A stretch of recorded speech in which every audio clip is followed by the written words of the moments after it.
Baik, Bapak dan Ibu. Suara saya masih terdengar jelas ya, Bapak dan Ibu?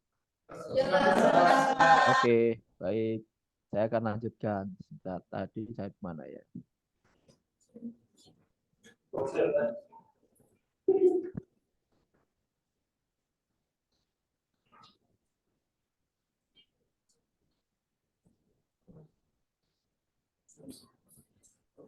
Ya, baik, Bapak dan Ibu.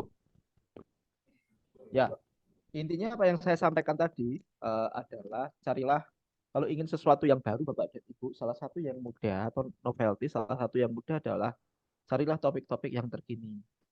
Kelemahannya apa? Biasanya riset-risetnya itu belum banyak. Ya, malah semakin sedikit referensi yang ada, itu malah sebenarnya bagus untuk kita. Ya, itu kesempatan dan peluang kita, peluangnya sangat besar. Ya, saya mengatakan prinsip saya, kalau semakin sedikit literatur yang benar-benar saya cari ya Bapak dan Ibu, bukan berarti saya harus saya malas cari, tapi saya sudah cari terkait pada waktu itu saya bicara mengenai fenomena selfie, ya masih sangat sedikit. Ya, itu malah bisa jadi peluang yang baik untuk kita untuk menerbitkan paper. Nah, seperti tadi saya juga sudah jelaskan, ini beberapa saya melakukan sebuah riset, ya, di mana riset ini untuk 3 sampai 4 publikasi. Sekarang saya baru jalan yang ketiga. Publikasi pertama, ya tadi saya katakan riset saya dimulai bulan lalu Oktober, ya lalu September awal saya membuat papernya, 2-3 minggu saya selesaikan. Setelah itu saya submit, ya di jurnal Sinta 2, ya bersyukur bisa tembus di sana.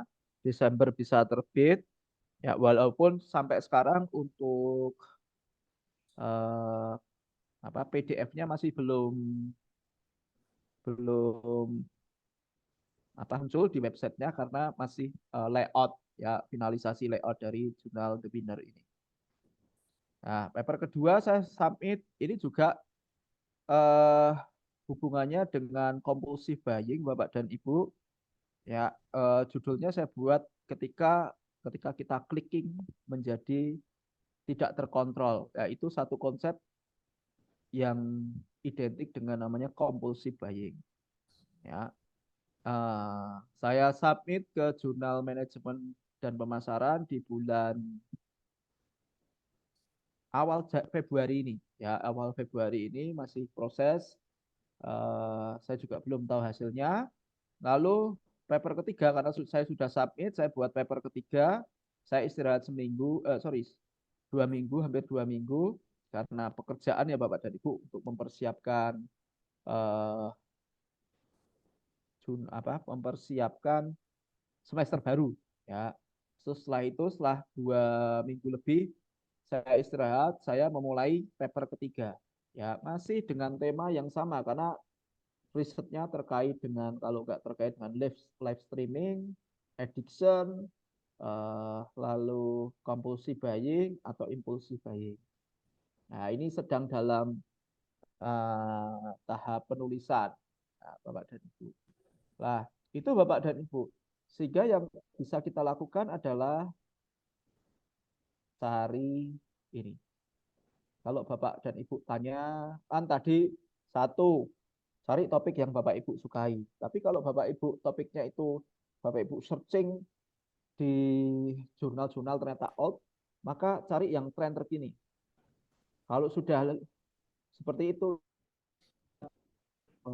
ya jurnal bereputasi, ya khususnya Sinta 1 dan Sinta 2, ya atau jurnal internasional, saya bicara Sinta aja. Sinta 1 dan 2 itu mereka punya salah satu syaratnya adalah 80% itu referensinya itu tidak boleh lebih dari 10 tahun. Maka yang selalu saya lakukan, saya akan cari 3 tahun terakhir ini dulu. Jadi judul-judul yang hubungannya dengan compulsive buying, ya, oh sorry, online compulsive buying, judul-judul yang berhubungan dengan addiction, terhadap live streaming atau yang berkaitan dengan live streaming atau yang berkaitan dengan FOMO, ya, atau berkaitan dengan yang sedang saya teliti. Saya coba 3 tahun ini, 2021, 2020, sorry 21, 22, 23. Ya, tinggal nanti tambahan. Oh, ternyata eh, sudah mentok nih, sudah harus butuh tambahan. Saya akan lihat periode-periode sebelumnya.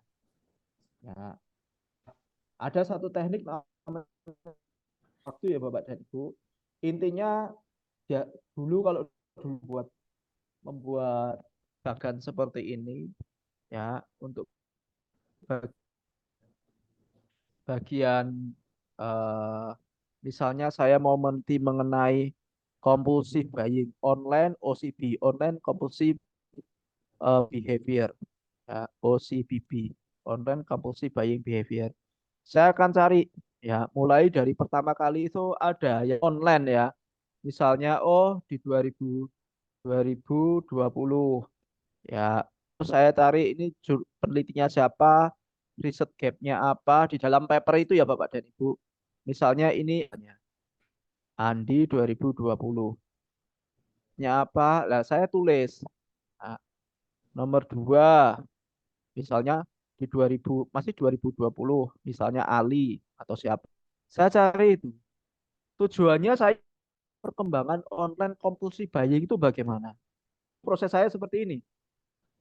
Ya, tapi sekarang karena waktu state of the art saya, ya saya kumpulkan jurnal di 3 sampai 5 tahun terakhir, saya baca secara screening, oh buat modelnya adalah seperti ini. Ya, hanya dari sisi screening, hanya sekedar melihat, saya sudah tahu perkembangan di tahun ke tahun seperti ini. Baru riset kita. Ya, kalau dulu saya seperti ini.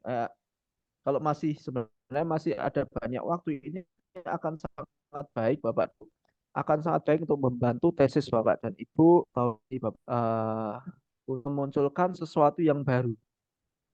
Ya, Bapak dan Ibu, walaupun riset saya atau riset Bapak Ibu masih dalam tahap pengembangan model, tetapi Bapak dan Ibu sudah ada usul untuk riset gapnya apa, untuk tujuan risetnya apa, teori yang digunakan apa, dan kontribusi ini yang penting. Seakan-akan Bapak dan Ibu membuat simulasi-simulasi nanti kontribusinya seperti ini loh. Tujuannya apa? Tujuannya supaya kita berdiri bahwa saya punya paper, ya, saya punya paper yang punya nilai jual yang tinggi. Gara-gara Bapak dan Ibu punya simulasi kira-kira nanti akan berkontribusi di bagian apa ya? Apa hasilnya yang berbeda? Kalau hasilnya berbeda, nanti apa yang poin-poin apa yang harus saya jelaskan? Semua semua ada di sana. Ya, ini secara sederhananya aja Bapak dan Ibu. Saya rasa ini akan sangat baik ya membuat namanya state of the art. Kalau kita bicara gampangnya adalah sejarah keilmuan dari atau kita tidak bicara awal ya kalau Bapak Ibu hanya mencari 5 tahun yang lalu sampai sekarang itu papernya apa saja kontribusinya ada di mana saja supaya kita tahu kita tidak masuk pada kontribusi yang sama ya. Tidak hanya menyebutkan riset saya sama dengan peneliti A, B, C, D. Tapi kalau hasilnya sama, riset saya sama. Mengapa bisa sama? Konteksnya. Ya, kalau misalnya kita bicara Bapak dan Ibu menemukan, oh banyak riset saya konteksnya di Eropa. Jarang yang ada di Asia. Lah itu Bapak Ibu bisa explore. Ya, apalagi di Asia Tenggara karakteristik orangnya ini akan mempengaruhi.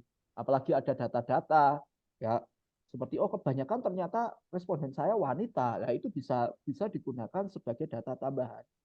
Intinya jangan hanya menjelaskan bahwa riset saya itu sama seperti riset lalu. Buang jauh-jauh dari pikiran kita. Ya, tapi harus ada justifikasi, penjelasan-penjelasan. Lalu dari sisi apa? Ya, mencoba melihat dari angle yang baru Bapak dan Ibu. Ya, Supaya apa? Sekali lagi, ada keterbaharuan dari riset Bapak dan Ibu. Ya. Lah, kalau dulu saya menggunakan tools namanya Publish or Perish. Ya. Jadi ini salah satu, nggak ada ya, salah satu software Bapak Ibu bisa searching Publish or Perish, itu kita bisa download softwarenya. Ya, dia bisa 1.000 paper dengan topik kita, mau database Google Scholar, Scopus, atau database yang lain yang ada di dunia ini. Ya, dia punya beberapa uh, database, ya dia bisa mengambil di beberapa database yang ada di dunia ini. Nah, tetapi sebenarnya sekarang dengan AI ya semuanya bisa, apalagi kalau Bapak dan Ibu, misalnya ya Bapak dan Ibu, karena saya baru dapat pelatihan mengenai ChatGPT, apalagi ChatGPT yang berbayar, yang sangat powerful sekali untuk bisa membantu riset kita. Ya, dan itu sangat bermanfaat. Tapi kalau dulu saya menggunakan tools yang sederhana, tapi itu dapat mensupport keterbatasan saya untuk mencari jurnal.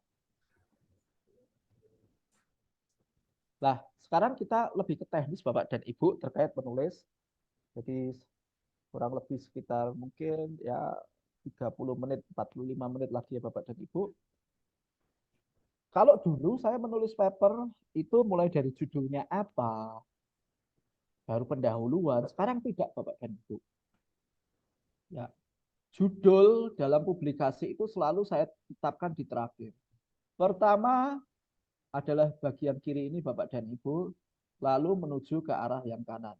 Terakhir adalah judul. Jadi judul itu adalah bagian terakhir yang saya tulis untuk paper yang saya publikasikan di jurnal. Ya, secara singkatnya Bapak dan Ibu, ya Bapak Ibu ini terserah Bapak dan Ibu ya ini uh, pilihan. Tapi ini memudahkan saya, ya memudahkan saya. Nanti saya jelaskan alasannya Bapak dan Ibu. Pertama yang saya lakukan adalah saya akan studi literatur lebih dahulu Bapak dan Ibu. Studi literatur itu akan menghasilkan model riset. Model riset akan kita kan punya beberapa variabel. Saya cari indikatornya apa, saya buat kuesioner. Setelah saya buat kuesioner, saya akan riset dulu. Jadi waktu tergantung ya, saya kebutuhan saya mau cepat atau tidak. Ya, terserah. Saya pernah riset yang terakhir ini saya butuh waktu sampai data tambahan mungkin sekitar dari berarti Oktober Oktober baru dapat data hanya 125, saya publikasikan dulu lalu berkembang di Januari dapat 160, saya olah lagi Bapak dan Ibu lalu sampai sekarang ada 178. Ini agak sedikit lama karena saya online Bapak dan Ibu dan responden saya agak sedikit sulit karena orang pernah mengalami compulsive buying. Dulu saya pernah 3 hari 600 responden pernah secara online. Ya, 1 minggu 300 saya pernah. Ya ini tergantung apakah respondennya mudah dapat atau tidak. Ya, intinya dapat dulu respondennya, kuesionernya sudah jadi, sebarkan, terus kita coding ya Bapak dan Ibu, lalu kita masuk data kita. Maka jadilah data. Ketika riset, saya akan membuat bagian metodologi karena ini yang paling mudah. Respondennya siapa, terus menggunakan kuesioner penyebaran datanya menggunakan apa, misalnya kuesioner online, ya, terus saya buat tabel karakteristik respondennya seperti ini, tinggal nanti diisi. Setelah data ada, maka saya mengisi kekurangannya di metodologi. Setelah itu saya membuat namanya hasil, pembahasan, dan kesimpulan.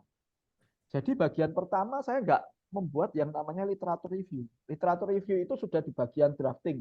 Saya sudah punya poin-poin, saya sudah screening jurnal-jurnal, ya kira-kira ini yang didapat. Lalu saya misalnya supaya nggak lupa, seringkali saya membuat catatan-catatan. Oh, dari peneliti ini katanya seperti ini, dari penelitian ini katanya seperti ini. Jadi saya tidak membahas literatur review dulu, tetapi buat hasilnya. Setelah hasilnya jadi, baru membuat literatur review-nya. Ya, teori mengenai variabelnya, grand teorinya, dan sebagainya. Baru setelah itu membuat pendahuluan, ya, pendahuluan selesai, abstrak, abstrak selesai, dan judul. Ya. Sehingga, ya, karena prinsip judul ini adalah hasil dari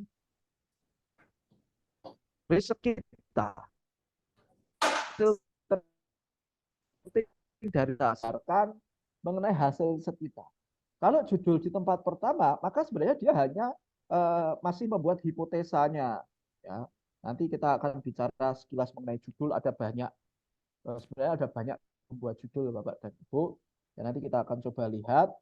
Ya, tapi intinya seperti ini. Kalau Bapak dan Ibu itu sudah menulis jurnal, paper, manuskrip Bapak dan Ibu atau paper Bapak dan Ibu ini sudah jadi dan disubmit di jurnal, maka saya sebagai editor ini, karena kan pekerjaan saya banyak, saya hanya melihat judul. Menarik nggak judulnya ya? Oh, menarik nih. Ada kelihatannya ada sesuatu yang baru.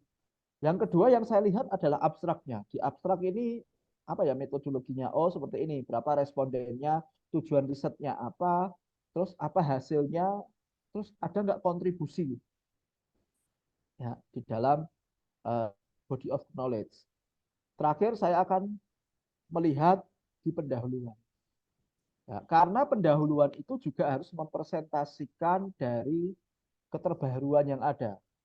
Kalau di dalam pendahuluan tidak ada yang namanya research gap, atau nanti kita akan belajar namanya positioning paper, maka saya katakan, wah ini tidak tidak bagus nih papernya. Pasti tidak memberikan kontribusi bagi body of knowledge. Ada memberi cek. Ya, namanya kalau di reject langsung oleh editor namanya dash reject.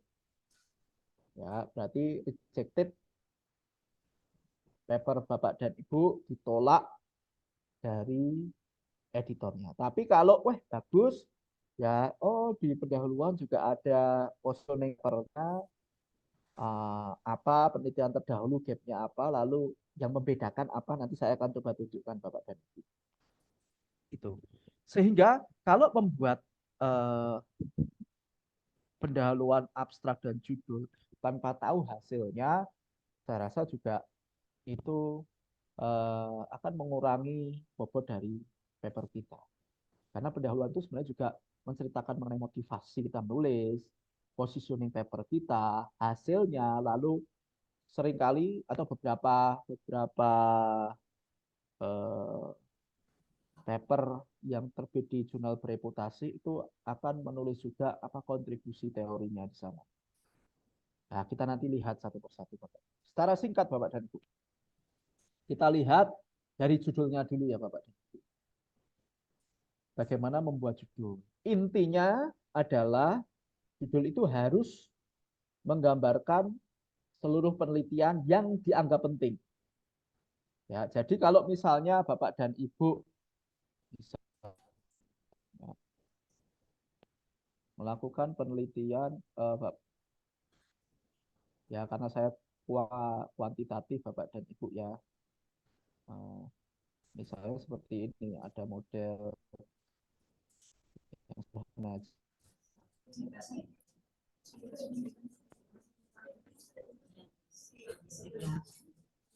Misalnya meneliti mengenai turis, ya.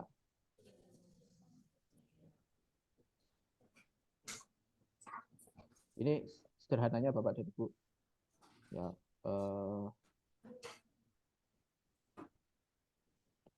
Misalnya.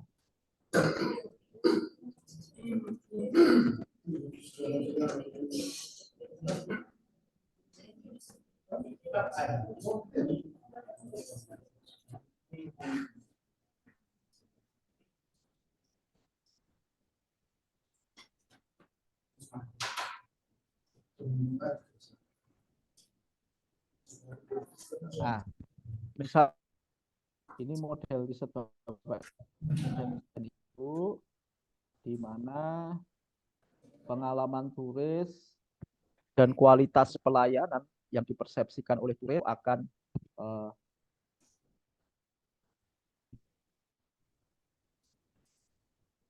Ini kepuasan turis, sebuah objek turis ya. Pada sebuah objek wisata, loyalitas pada objek wisata. Misalnya seperti ini.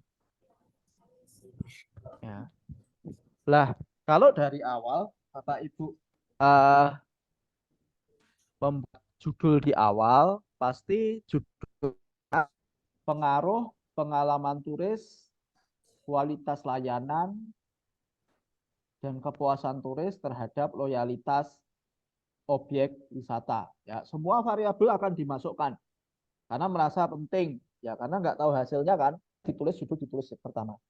Atau misalnya eh, kepuasan turis mampu memediasi pengalaman dan kualitas pelayanan terhadap loyalitas atau pengaruh pengalaman turis kualitas layanan terhadap loyalitas merek dimediasi dengan karena kita belum tahu. Tapi kalau misalnya Bapak dan Ibu ya ternyata hasilnya ini saya sebut tidak signifikan. Ya NS itu tidak signifikan, ini enggak signifikan. Ini tidak signifikan. Ini signifikan.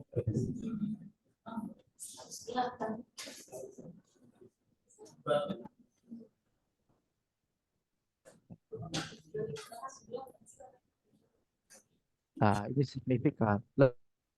Maka judulnya pun seharusnya juga akan beda. Jadi kalau Bapak dan Ibu melihat di sini, ya bahwa pengalaman turis terhadap loyalitas pengalaman turis signifikan. Kualitas layanan terhadap eh, pengalaman turis itu tidak signifikan. Yang signifikan hanya kepuasan turis dan kualitas layanan terhadap loyalitas. Maka bisa jadi berubah. Ya, misalnya secara sederhana, Pak dan Ibu membuat judul peran penting kualitas layanan dan kepuasan turis terhadap loyalitas. Nah, mengapa? Ini yang signifikan dua ini. Ya. Atau Bapak dan Ibu, ya, atau Bapak dan Ibu, wah saya lihat yang tidak signifikan. Ya, bisa melihat ini. Ini bagi saya adalah ketidakmampuan pengalaman yang dialami oleh turis terhadap kepuasan turis maupun loyalitas mereka turis terhadap sebuah objek wisata. Jadi memunculkan ini loh ternyata pengalaman itu tidak signifikan, ya tidak mempengaruhi kepuasan maupun loyalitas terhadap sebuah objek wisata. Nah itu malah menarik. Orang seorang editor loh ketidakmampuan. Saya tulis ya, misalnya ini ya seperti ini. Ya, sorry.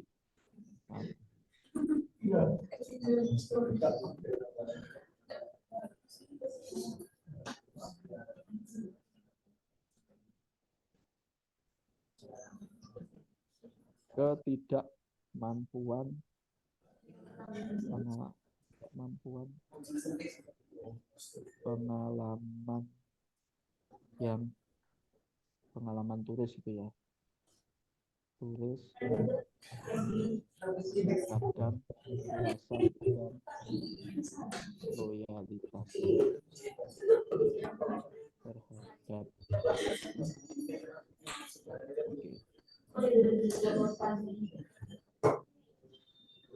nah, bisa jadi Bapak itu judul Bapak ya apakah menarik Pak kalau menurut saya sebagai seorang ini judul yang ada sesuatu yang berbeda. Saya merasakan, ya judulnya biasa-biasa, tapi ada sesuatu yang berbeda yang dituliskan di dalam judul. Nah, ya sekali lagi Bapak dan Ibu, judul itu menggambarkan keseluruhan hasil penelitian yang penting. Ya, ini beberapa nanti Bapak dan Ibu bisa baca, Bapak dan Ibu, saya sudah kirimkan materinya. Eh, saran saya ini ya, hindari kata-kata ini di depan kalimat judul. Analisis, misal apalagi analisis taruh promosi terhadap kegagalan, ya itu dihindarkan. Kata analisis taruh di depan judul Anda, ya judul paper Bapak dan Ibu. Dampak studi kasus, walaupun saya katakan bukan berarti harus ya, tapi eh, buat judul yang kreatif, salah satu caranya ya hindari kata-kata analyze, eh, lalu efek, ya pengaruh studi kasus, case study of. Nah, kalau di belakang silahkan, tapi di depan hilangkan. Contohnya Bapak dan Ibu. Saya langsung waktu ya Bapak dan Ibu. Misalnya saya menggunakan the important role, ya apa terhadap apa. Ya ini saya the important role apa terhadap apa. Lalu saya juga menggunakan kalimat tanya. Apakah sikap terhadap negatif ewek, aktivitas panik buying. Nah, dan berbagai ya, mencoba untuk menghindari ya kita analisis pengaruh dampak studi kasus di depan.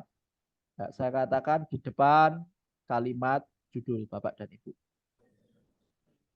Tapi Pak, saya bisanya menggunakan, saran saya adalah belajar untuk tidak menggunakan kata-kata tersebut. Terus dalam satu judul bisa terdiri dari dua judul Bapak dan Ibu. Ya, kalau ada titik duanya seperti ini berarti ada judul utama, ya, yang ini judul utama, lalu yang ini adalah judul pendukungnya. Ya, riset ini ingin memahami mengenai education dari sisi customer. Nah, variabel apa yang digunakan? Ini bisa menjadi ini Bapak dan Ibu. Ya, dalam satu judul ada dua judul, judul utama dan judul pendukungnya. Nah, seperti ini. Ini sebenarnya fokusnya di ingin kemampuan mengindra pasar terhadap kinerja UKM. Lalu judul tambahannya atau supporting judulnya namanya ini pengaruh mediasi produk innovative success. Ya, nah, ini juga seperti itu. Sebenarnya mau meneliti mengenai marketing performance, ya.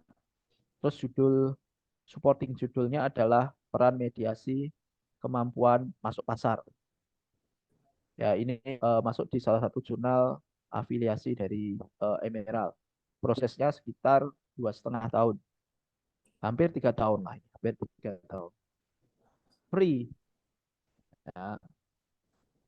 Terus misalnya seperti ini juga dua judul. Pokoknya yang ada titik dua itu berarti sebenarnya silahkan nanti bisa dicek di jurnal-jurnal Bapak dari. Sekarang tidak menggunakan kurung. Kalau zaman dulu waktu saya S1 2000-an, 2010-an mah itu biasanya dua judulnya itu eh, indikasinya ada dalam kurung. Misalnya pengaruh kepercayaan terhadap loyalitas dalam kurung di studi kasus konsumen Samsung misalnya. Nah, itu sebenarnya dalam satu judul terdapat dua judul. Menarik Bapak dan Ibu. Atau menggunakan pendekatan Bapak dan ini skopus pertama saya dengan Prof. Nailia. Sebenarnya kalau bicara mengenai repeat purchase intention ini sudah topik yang sangat jadul di tahun 2016. Sorry, di tahun 2014, 2015. Atau ketika saya nulis 2013. Ya. Namun yang membedakan apa? Tadi saya katakan harus ada pendekatan atau teorinya. Ya, saya menggunakan pendekatan ya, atau merek hijau. Ya, ini pendekatan yang hit di era-era itu tapi membahas variabel yang lama, yang jadul, ya, tetapi dengan menggunakan pendekatan atau sudut pandang atau angle yang berbeda angle yang sedang hit saat ini itu akan menghasilkan sesuatu yang berbeda pula. Nah, atau misalnya ini tadi saya juga sudah jelas, saya juga menggunakan pendekatan city branding study, ya ini yang sudah saya jelaskan tadi. Nah, itu Bapak dan Ibu ya mengenai judul. Walaupun sebenarnya sorry, ada banyak sekali kalau kita bicara mengenai judul, tapi paling tidak hindari kata-kata yang namanya analisis, pengaruh, dampak. Lalu yang kedua, dalam satu judul terdiri atas dua judul. Judul itu boleh tanda sebuah pertanyaan, ya. Atau terakhir itu juga bicara mengenai harus ada pendekatan teori yang ada di dalam judul tersebut terkait dengan judul. Silakan Bapak bisa uh, ya, bisa mengelaborasi. Selain buat ini Bapak dan Ibu abstrak secara singkat, untuk setiap jurnal itu beda-beda ya, dari gayanya, gaya penulisan maupun hanya. Tapi rata-rata abstrak itu tidak lebih dari 50. Ya, bisa antara 150 sampai 250 kata, sorry. Dari 150 sampai 250 kata. Jadi ketika membuat abstrak Bapak dan Ibu, misalnya ada enggak ya? Nah,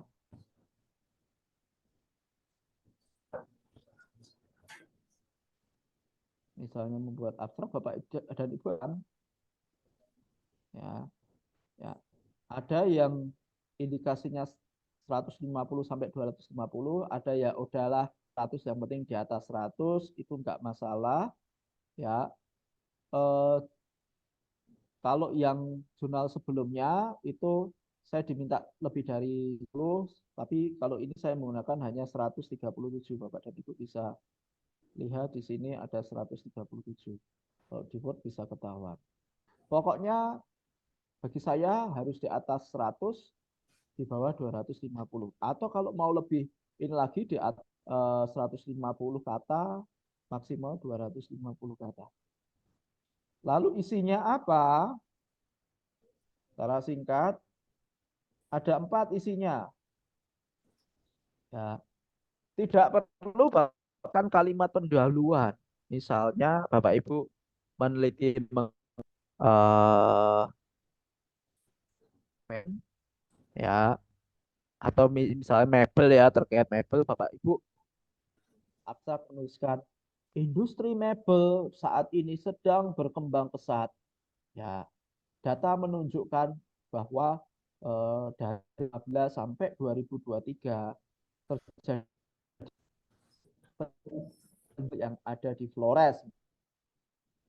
Enggak, jadi yang harus Bapak Ibu tulis adalah langsung. Ya. Pertama tujuannya apa, metodologinya apa, temuannya apa, dan penting kontribusinya apa atau value-nya apa. Ya. Jadi sebisa mungkin di abstrak ilmuwan bahwa dia berpengaruh positif, signifikan, dan sebagainya, enggak. Tapi kontak terhadap ilmu pengetahuan. Bapak Ibu jelaskan kalau cukup, tapi kalau enggak, Ibu jelaskan kontribusinya adalah untuk memberikan masukan pada teori tertentu. Itu sebenarnya juga oke. Kalau dari sisi tadi ya 250 ternyata kalau harus satu-satu memasukkan kontribusi atau value-nya kemungkinan enggak cukup. Ada contohnya enggak? Misalnya seperti ini. Ya ini aja Bapak dan Ibu. Sekalipun ini belum di ini ya Bapak dan Ibu. Wait.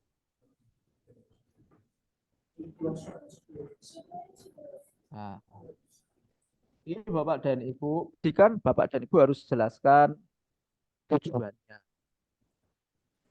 Ya, jadi dua. Yang kedua adalah setelah tujuan metodologinya, respondennya berapa banyak, menggunakan alat analisis apa, kalau bisa tunjukkan ngolah datanya menggunakan software apa, misalnya, dan riset ini adalah ya, yang respondennya adalah orang-orang yang melihat social commerce, bukan hanya melihat tapi dia melakukan transaksi dan mengalami namanya online compulsive buying. Ya, jelaskan. Terus hasilnya. Ya, terakhir adalah kontribusinya. Nah, kalau di dalam kontribusi, ya saya hanya menjelaskan, paper saya itu punya kontribusi loh. Kontribusinya pada teori namanya dual process theory. Lah, ketika editor melihat ini, oh ada toh kontribusi pada ilmu, dia nanti akan cek. Ya, kalau dia masih punya waktu, dia akan cek apa ya kontribusinya di bagian pembahasan. Kalau tidak ada di bagian pembahasan, tergantung ini ya, oh di sini. Lalu dia akan, eh, oh ternyata ada kontribusi. Ya, kalau ada, maka dia nggak melakukan namanya desk rejection atau ditolak, tapi dimasukkan ke dalam, eh, atau diserahkan kepada reviewer ya, Bapak dan Ibu. Oke, itu terkait dengan abstrak. Ya. Secara singkat, kalau kita bicara introduction, Bapak dan Ibu, saya tidak bisa menjelaskan panjang lebar. Saya tidak akan menjelaskan ke Bapak dan Ibu. Jadi intinya seperti ini. Misalnya Bapak dan Ibu itu meneliti mengenai experiential dari turis, pengalaman turis ketika ada di destinasi wisata. Biasanya akan cari literatur. Ini literaturnya, literatur ya. Ada banyak literatur kita. Jadi yang sudah pasal yang sudah terpasang ini itu adalah literatur penelitian yang sudah ada. Oke ya. Lalu Bapak dan Ibu mencoba, ini kan tadi saya sebut ada state of the art. Sebenarnya Bapak dan Ibu sudah memasang eh, teori-teori yang sudah ada.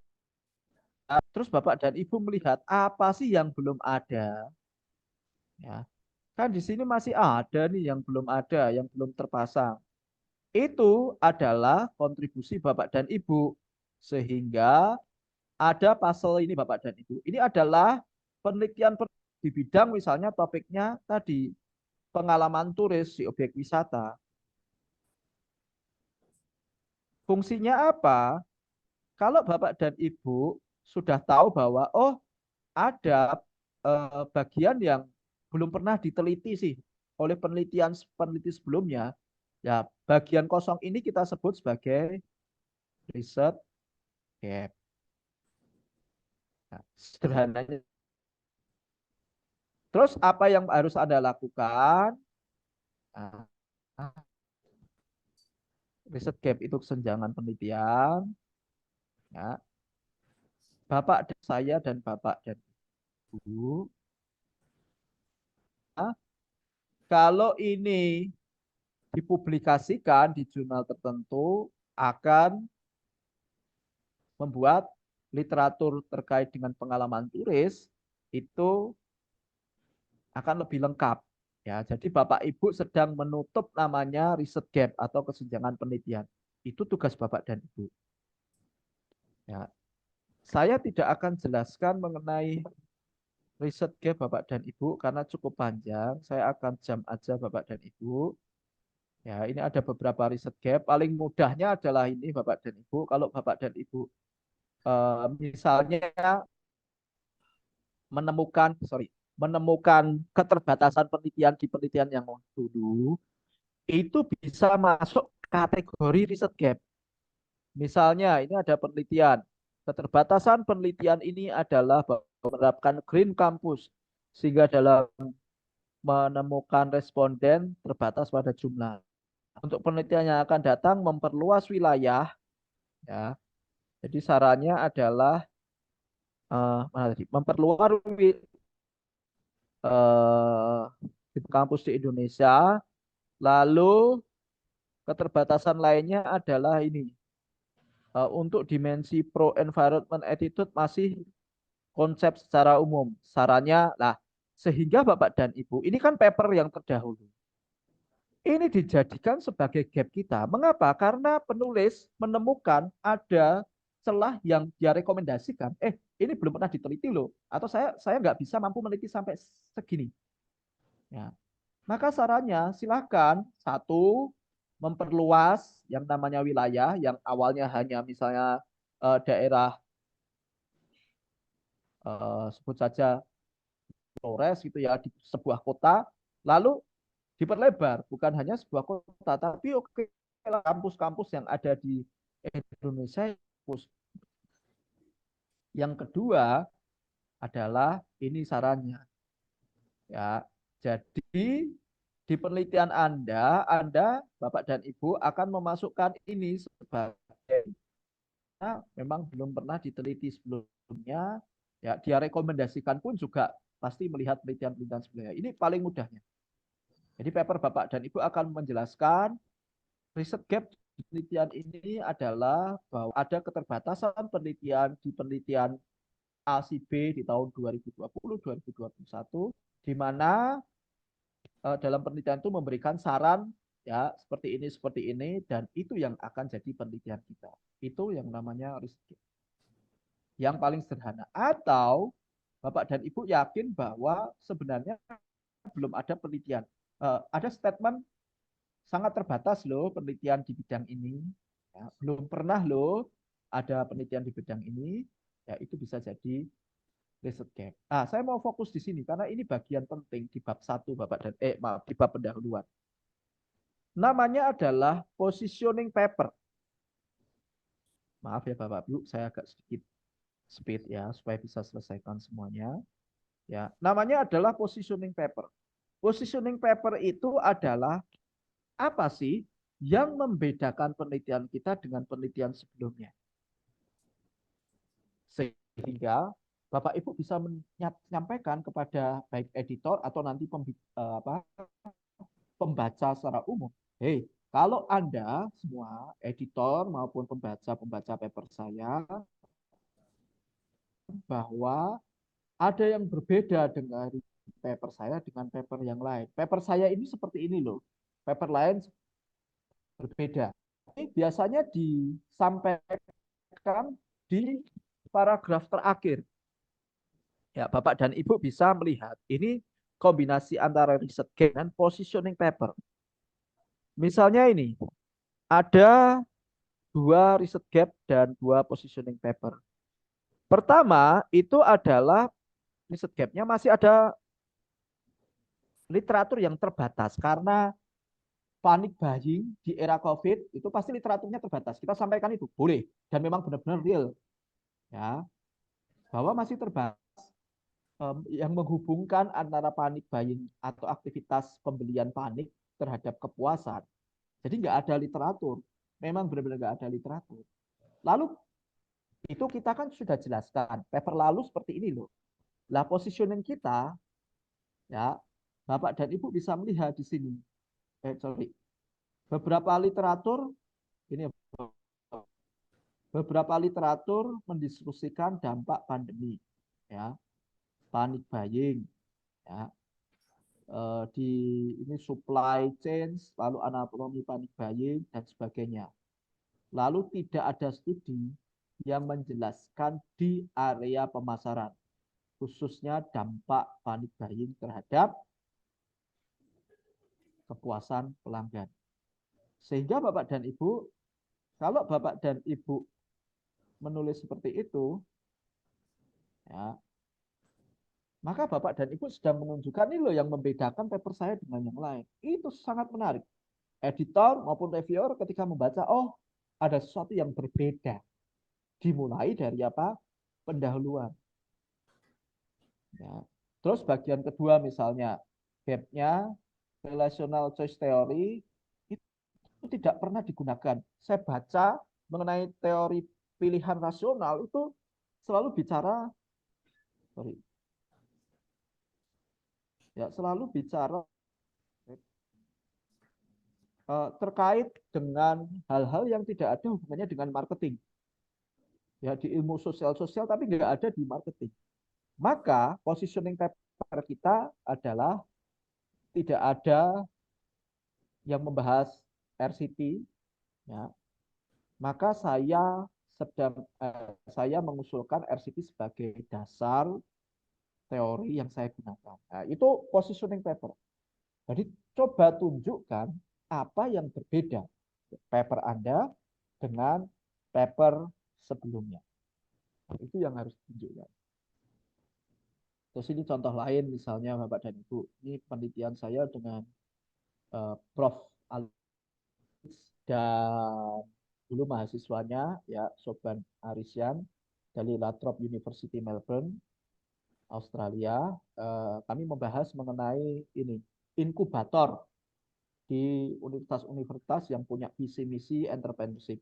Ya, kami tidak punya data semua universitas di Indonesia yang khusus visi misinya tentang entrepreneurship. Ya, kita cari data mengenai teks yang dibutuhkan di riset ini. Ya, judulnya mari kita mulai membahas. Let's start talking. Sesuatu yang apa ya ini ya? Ya. Lah, eh, saya juga menjelaskan mengenai ini apa positioning paper kami. Gapnya itu di bagian apa? Gapnya di sebelumnya. Nah, karena di paper ini saya sampaikan ada namanya hubungan antara visi misi dengan inkubator ya di perguruan tinggi tersebut. Ya. Bahkan gara-gara ini kami menerbitkan 2 publikasi, tapi dibagi. Ya, saya dan Bu Gracia itu mendapat bagian ini Bapak dan Ibu. Lalu sebenarnya di tahun kemarin kami diajak untuk dapat hibah kurang lebih sekitar 20.000 Bapak ya. Kalau dihitung itu sekitar hampir 2 M ya untuk dapat hibah Indonesia dan Australia. Ya, dan Prof. Alex Marus yang mengajak kami. Nah, di sini juga misalnya contohnya Bapak dan Ibu, saya di paper sebelumnya, sebelum ke Helion TQ1, menuliskan mengenai konsep intergeneration conflict resolution. Saya membuat sendiri. Tapi di paper ini, Bapak dan Ibu, yang membedakan adalah resolusi konflik atau strategi resolusi konflik saya melihat dari namanya Thomas Kilmann Conflict Mode Instrument. Ini di era-era tahun 60 atau 70-an. Saya lupa.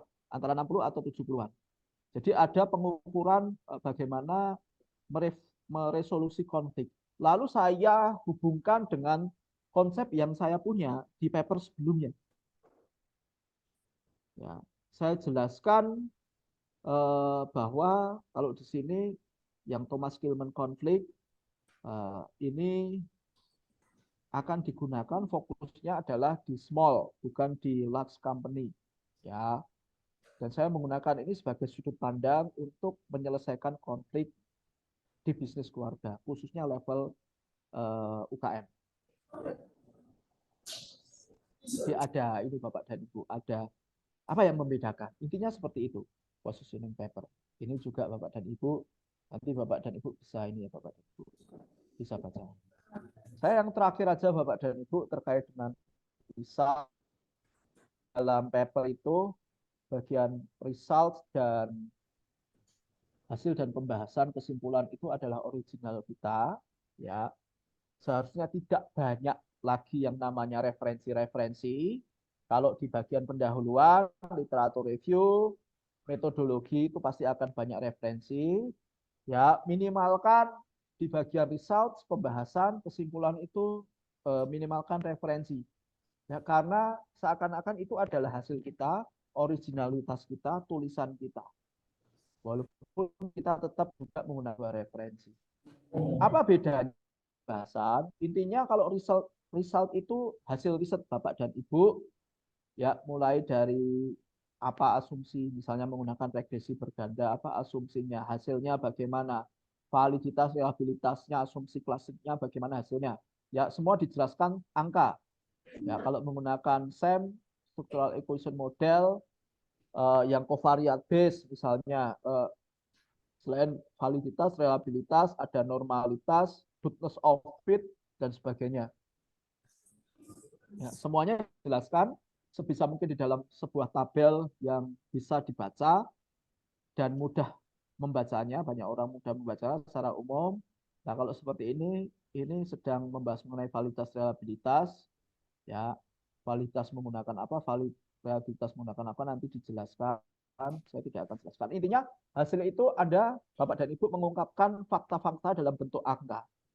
Kalau sudah dalam pembahasan, maka jangan pernah ada angka statistika maupun bahasa statistika yang Bapak Ibu gunakan. Kalau di result, Bapak Ibu misalnya seperti ini. Hasilnya mana ya? Mohon maaf dokter, mengingat waktu kita. Oke, baik. 5 menit lagi, saya izin 5 menit lagi. Ya, baik.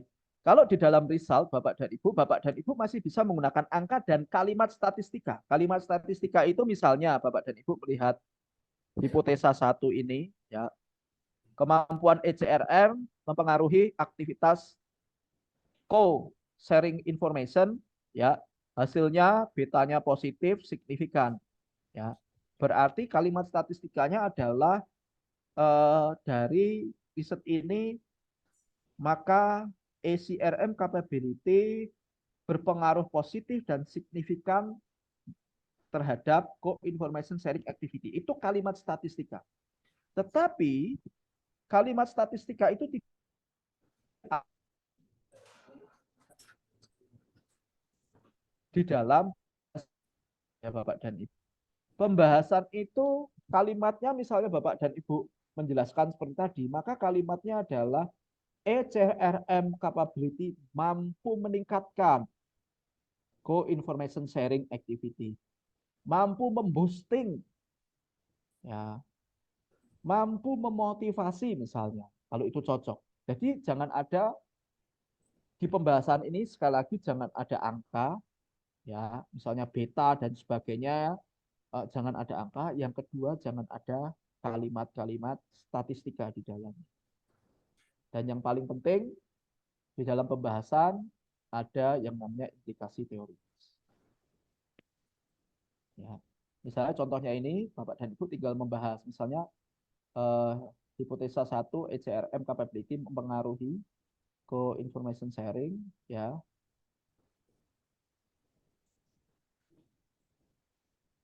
Nah, seperti ini kalimatnya. Hasil riset ini menunjukkan bahwa semakin bagus ECRM yang digunakan, maka UKM itu semakin mudah untuk melakukan aktivitas namanya co-information sharing. Ya, sekali lagi tidak ada bahasa pengaruh signifikan dan sebagainya Bapak dan Ibu, tindakan itu. Saya rasa itu Bapak dan Ibu secara singkatnya. Refleksinya adalah Bapak dan Ibu silakan memulai melakukan riset dengan lagi, jangan hanya sekedar menulis, jangan hanya sekedar nanti menggunakan AI untuk menulis, tetapi benar-benar Bapak Ibu mempersiapkan prepare dengan sangat baik. Ya, karena pasti akan support kalau Bapak Ibu adalah mahasiswa. Kalau satu syaratnya kelulusan adalah publikasi, ya ada beberapa hal yang Bapak Ibu bisa terapkan. Ya, semoga sukses selalu bagi Bapak Ibu yang mahasiswa maupun Bapak Ibu dosen, dan publikasinya semakin secara kuantiti semakin banyak, setelah itu dilanjutkan secara kualitas mungkin. Ya, saya rasa itu, mohon maaf kalau ada salah kata dari saya, tapi intinya kita sama-sama belajar. Kalau Bapak Ibu nanti kesulitan atau mau join riset, saya sangat bersedia untuk support. Atau mau Pak minta tolong review paper saya, bantu dong review, saya akan support Bapak dan Ibu. Saya rasa terima kasih. Saya yakin kalau ada pertanyaan.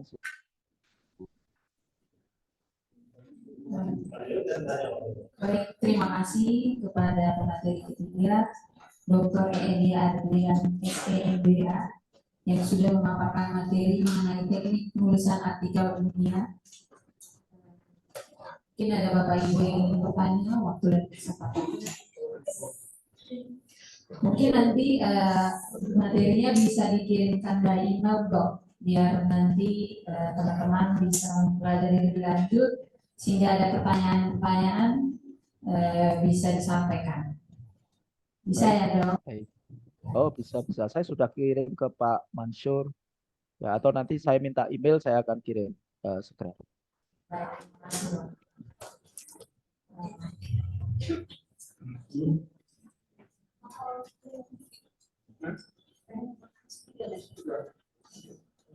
Oke, terima kasih untuk Bapak Ibu yang sudah sampai sore ini mengikuti kegiatan workshop pelatihan penulisan tesis dan artikel ilmiah mahasiswa Magister Manajemen Program Pasca Sarjana Universitas Flores. Semoga tetap semangat dalam mengajar tesis dan semoga workshop hari ini bisa menambah pengetahuan Bapak Ibu sekalian dalam prosedur penulisan tesis dan artikel ilmiah. Kita tutup kegiatan kita ini dengan doa.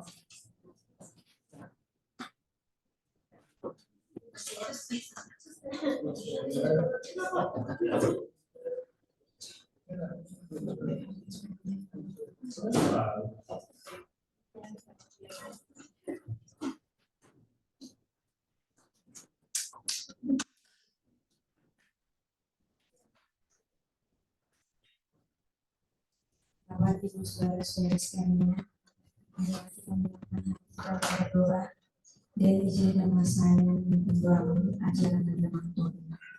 Dalam nama Bapa dan Putra dan Roh Kudus. Dalam surga, tidak henti-hentinya kami mengucapkan puji dan syukur kepadamu karena atas penyelenggaraanmu kami bisa selesai mengikuti kegiatan pelatihan ini. Sekarang ya Bapa, kami ingin kembali ke rumah kami masing-masing, berkata kami dalam perjalanan pulang agar bisa sampai di rumah dengan selamat.